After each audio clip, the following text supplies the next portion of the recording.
Saudara dan saudari terkasih, jumpa lagi dengan saya Romo Tedens dalam saluran Warta Kabar Sukacita. Semoga Anda semua dimanapun berada selalu dalam keadaan sehat dan berbahagia. Dalam situasi pandemi COVID-19, ada yang biasa kita lakukan selama ini kemudian menjadi berubah. Maka ada yang bertanya, Romo, bagaimana kalau mau menikah saat ini? Bagaimana dengan kursus persiapan perkawinan?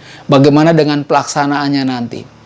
Saudara-saudari, karena situasi wabah COVID-19 yang membawa virus yang menularkan dan membahayakan bagi hidup manusia, maka hal-hal yang biasa dilakukan seperti sebelum adanya wabah COVID tentu saja mengalami perubahan. Seperti kita ketahui dan sudah kita lakukan, perayaan Ekaristi tidak dihadiri oleh umat. Umat merayakan Ekaristi di rumah masing-masing melalui live streaming atau melalui televisi. Lalu kita diminta untuk rajin mencuci tangan, memakai masker, menjaga jarak dengan orang lain atau physical distancing, sampai ada kebijakan PSBB, pembatasan sosial berskala besar.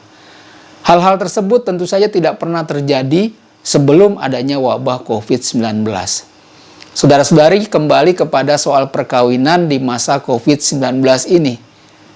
Mungkin untuk persiapan perkawinan bisa ditempuh melalui cara lain, tidak seperti biasanya.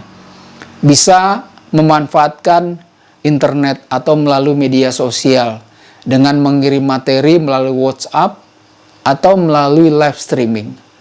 Persiapan perkawinan tetap menjadi penting supaya calon yang akan menikah dalam waktu dekat mengetahui apa itu perkawinan Katolik, bagaimana membangun keluarga Katolik supaya langgeng dan berbahagia, apa kata hukum gereja tentang perkawinan Katolik, dan materi-materi lainnya.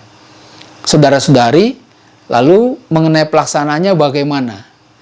Dalam keadaan sebelum wabah COVID-19, pada umumnya pelaksanaan perkawinan di gereja dihadiri oleh umat. Ada para petugas liturgi, kur, lektor, pemazmur, tentu saja calon manten, orang tua, saksi, dan imam. Ada pesta setelah upacara di gereja. Nah, bagaimana dalam situasi wabah COVID-19 ini? Tentu saja tidak bisa semuanya sama seperti dalam situasi normal. Yang perlu diketahui oleh kita, menurut hukum gereja, sahnya sebuah perkawinan Katolik bila memenuhi 3 syarat. Pertama, adanya kesepakatan nikah. Adanya kemauan pria dan wanita untuk saling menyerahkan diri dan saling menerima guna membentuk perkawinan dengan suatu perjanjian. Tak mungkin ada perkawinan tanpa perjanjian kasih. Yang kedua, status bebas. Tidak ada hal yang menghalangi peneguhan perkawinan tersebut secara sah dan halal. Dan yang ketiga, tata peneguhan kanonik. Maksudnya tata pelaksanaan peneguhan nikah secara Katolik. Nah, supaya sah secara Katolik, perkawinan haruslah dihadiri oleh kedua pengantin, tidak bisa diwakilkan, dan dilakukan di hadapan pejabat resmi gereja. Mereka adalah uskup atau imam atau diakon tertabis, dan 2 orang saksi. Nah, pelaksananya dalam situasi pandemi COVID-19 adalah tetap memperhatikan dan mentaati kebijakan pemerintah dan kemudian bicarakan dengan romo paroki. Kalau melihat sahnya perkawinan Katolik syarat 1 dan 2 tadi sudah terpenuhi, maka syarat yang ketiga dikatakan pelaksanaannya dihadiri wajib oleh kedua mempelai, oleh petugas resmi gereja, serta 2 orang saksi. Bisa saja saudara-saudari, ketika pelaksanaan perkawinan yang hadir hanyalah kedua mempelai, imam, uskup atau diakon, dan kedua saksi. Nah, yang paling penting adalah dibicarakan dengan romo parokinya.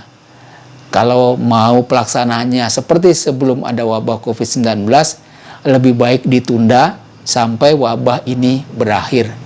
Saudara-saudari, semoga informasi ini membantu kita semua. Tuhan memberkati Anda semua. Sabda Allah adalah kebenaran.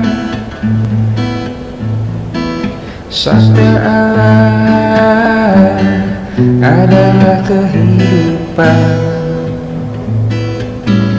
Mari kita mencintainya, mari kita menghayatinya. Ya Tuhan yang ku muliakan, sabdamu angkat resahku. Mari kita menghayati